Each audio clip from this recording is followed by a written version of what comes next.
Chers amis, je ne sais pas du tout ce que Dieu pense du confinement que nous vivons en ce moment, mais je ne prendrai pas le risque de me faire son porte-parole.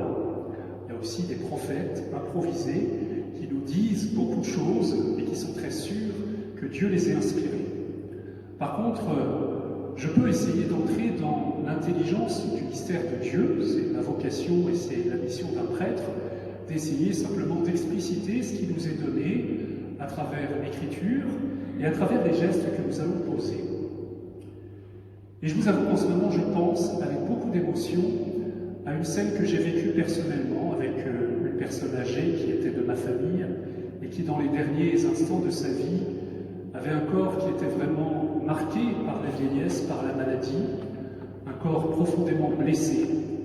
Et je me souviens des personnes qui la soignaient, des personnes qui, dans son EHPAD, prenaient soin d'elle alors qu'aucun traitement ne pouvait plus guérir sa maladie. Mais alors qu'on ne pouvait plus la guérir, alors qu'il n'y a plus rien à faire, cette personne qui la soignait comprenait qu'il y avait encore beaucoup à faire. Et peut-être que ce qu'il y avait à faire était le plus important. Lorsqu'on ne peut plus guérir la maladie, et souvenons-nous de ce que disait Ambroise Paré, « Moi je soigne, Dieu seul guérit ». On ferait bien de s'en souvenir un petit peu. Cette soignante disait, lorsqu'on sait qu'on ne peut plus rien faire, qu'il n'y a plus de traitements qui peuvent mettre fin à cette maladie, il y a tellement de choses à faire qui sont urgentes et qui sont importantes. Ce sont tous ces petits soins, vous savez, les caresses, l'hydratation, des paroles murmurées dans l'oreille. Ne croyons pas que les gens qui ne sont plus conscients, qui ne peuvent plus exprimer consciemment leurs pensées, vous savez ce qu'on appelle des légumes, ne sont plus conscients. Ils sont conscients profondément, peut-être plus profondément que nous, et ils sont conscients de cette conscience très fondamentale qui est la conscience d'amour, qui s'est éveillée, figurez-vous, par le toucher. La première manière dont nous avons manifesté l'amour et nous avons pris conscience de l'amour qu'on nous donnait, c'est par les échanges tactiles de notre mère avec le nourrisson que nous étions. C'est par ces premiers échanges qui disent et qui ont provoqué en nous cette émotion, ce sentiment que nous avions d'être aimés, d'être soignés. Ou alors c'est par le toucher en général que nous avons été maltraités, que nous nous sommes sentis violentés. Ça veut dire que le langage premier et le langage le plus profond de l'humanité, c'est le langage du toucher. On ne réfléchit pas assez à cela. D'ailleurs, on pourrait faire une comparaison entre l'homme et les autres mammifères.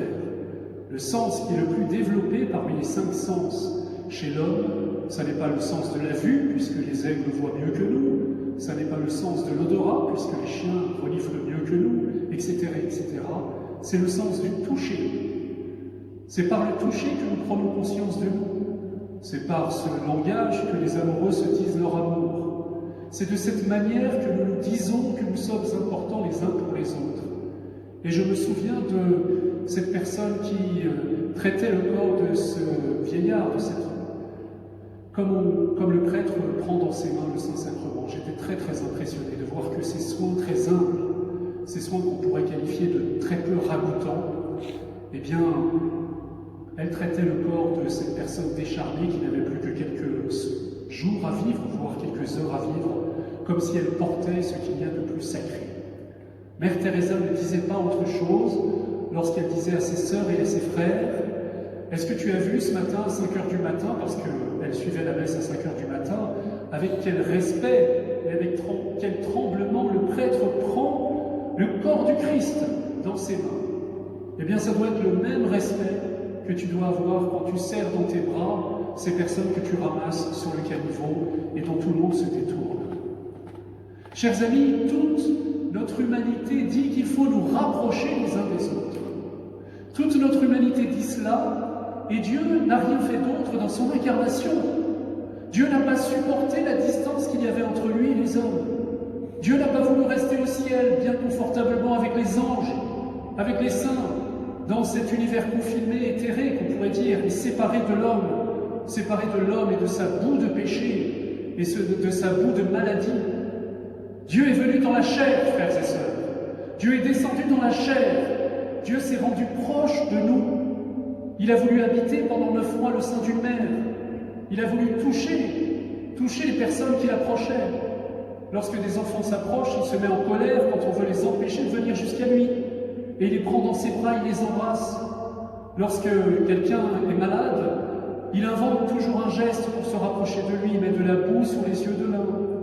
Un autre, il va lui laver les pieds, c'est ce que nous voyons ce soir avec Pierre, parce qu'il sent que c'est ce geste-là qu'il doit faire avec ses apôtres. Et vous savez, le geste du lavement des pieds, c'est un geste très intime. Je me souviens aussi, c'est une autre scène qui m'émeut, dans le cadre d'une association dont j'ai été le conseiller spirituel, qui était à bras ouverts, cette association qui permet à des jeunes valides, bien portants, de partir avec d'autres qui sont porteurs de handicap pour des week-ends. Eh bien, nous vivons un temps de retraite tous les ans, et c'est très beau parce que nous prenons le temps de vivre 10 par 10 ce lavement des pieds. Et ces jeunes valides qui ont toujours l'habitude de rendre service aux autres acceptent de se laisser laver les pieds par une personne porteuse de handicap. Et faites cet exercice, faites-le en famille, là ce soir. Lorsque je vais faire le lavement des pieds dans quelques instants, ne restez pas inactifs.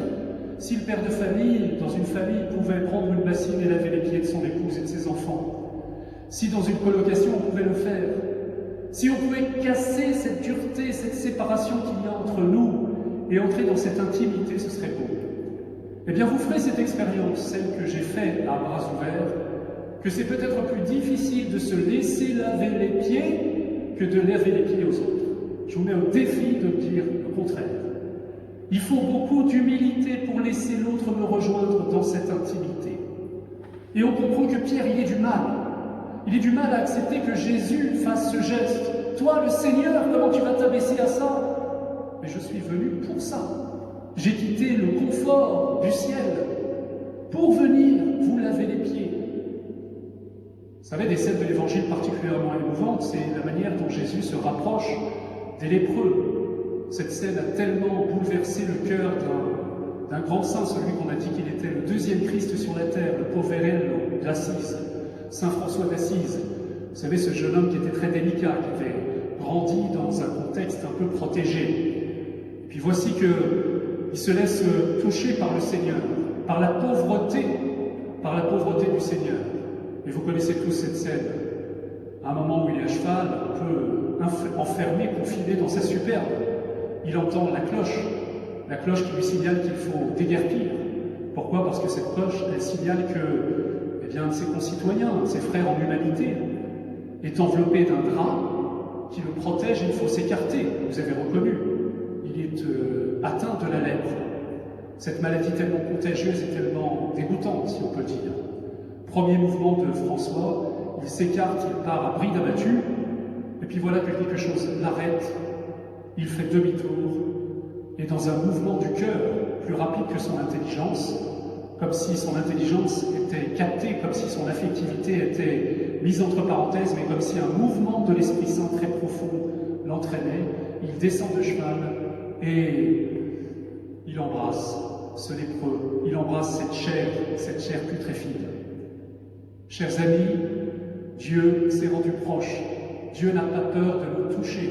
Dieu n'a pas peur de nous approcher. Est-ce que nous avons peur en ce temps de confinement, les uns des autres?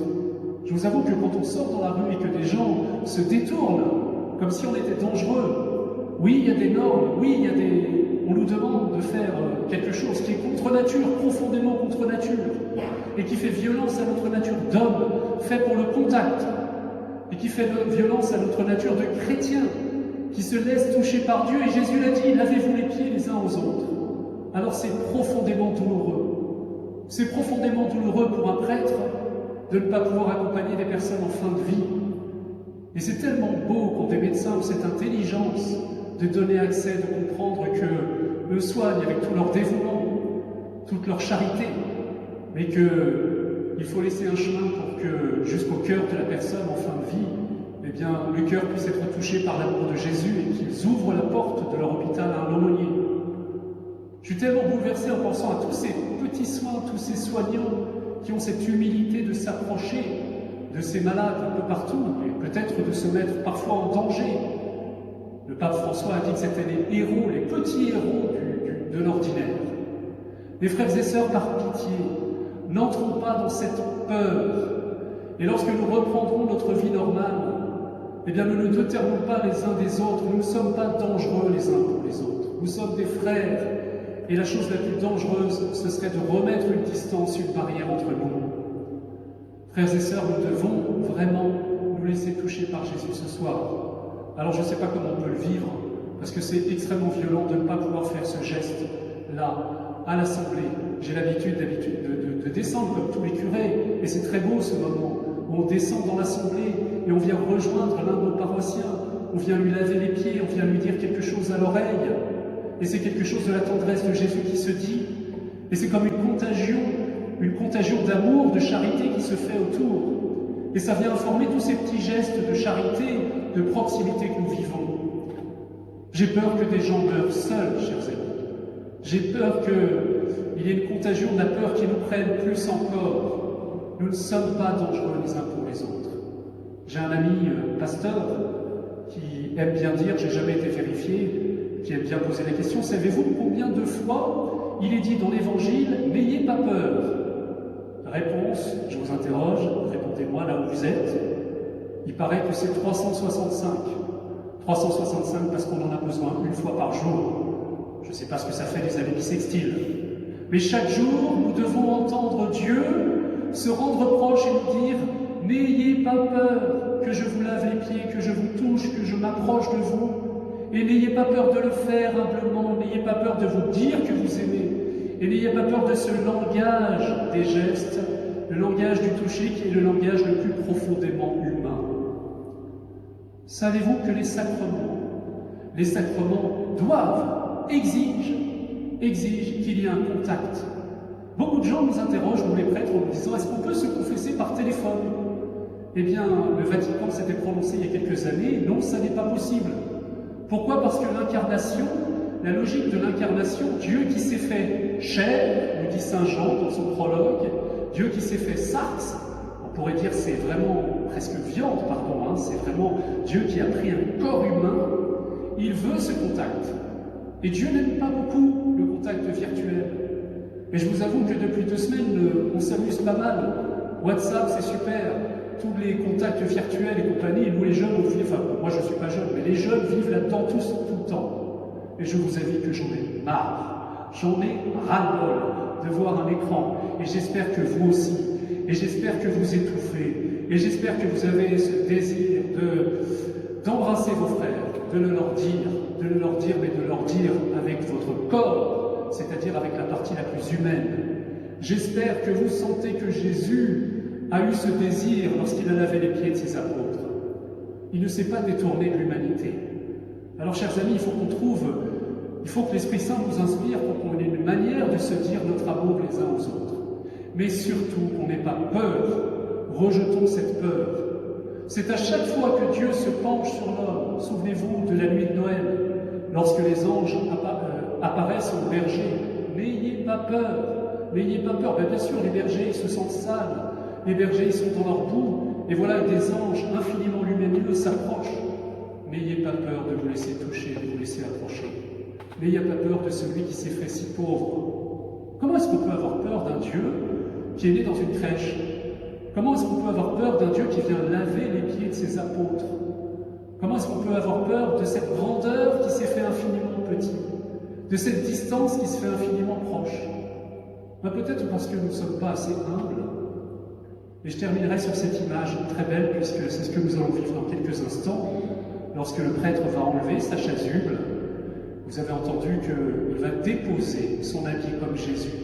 Et c'est le même mot que saint Paul emploie dans l'Épître aux Philippiens pour dire que librement Jésus a déposé sa vie. En enlevant ce beau manteau, vous voyez cette chasuble dorée, eh bien c'est la gloire que Jésus enlève. C'est la gloire des anges, c'est la gloire du ciel. Et il va se faire serviteur. Et il dépose sa vie, il dépose sa gloire pour entrer dans une humilité qui est infiniment plus glorieuse, l'humilité du service. Retenez bien cette phrase merveilleuse, on la doit à un grand mystique qui est mort il y a quelques années, dans les années 70, Maurice Zundel. Et il a eu cette formule que je trouve absolument bouleversante. Il dit « Toutes les religions nous parlent de la nécessité que l'homme a de se mettre à genoux devant Dieu. » Ça s'appelle la vertu de religion. Quand j'ai découvert qu'il y a un Dieu, quand j'ai découvert qu'il y a un Créateur, quand j'ai découvert que je ne suis pas mon propre Dieu, je ne peux faire autre chose que me mettre à genoux avec un cœur rempli de crainte sacrée. Mais la religion chrétienne est la seule où c'est Dieu qui vient se mettre à genoux devant l'homme. C'est Dieu qui vient servir l'homme. C'est Dieu qui vient supplier l'homme de se laisser toucher par lui, de se laisser rejoindre.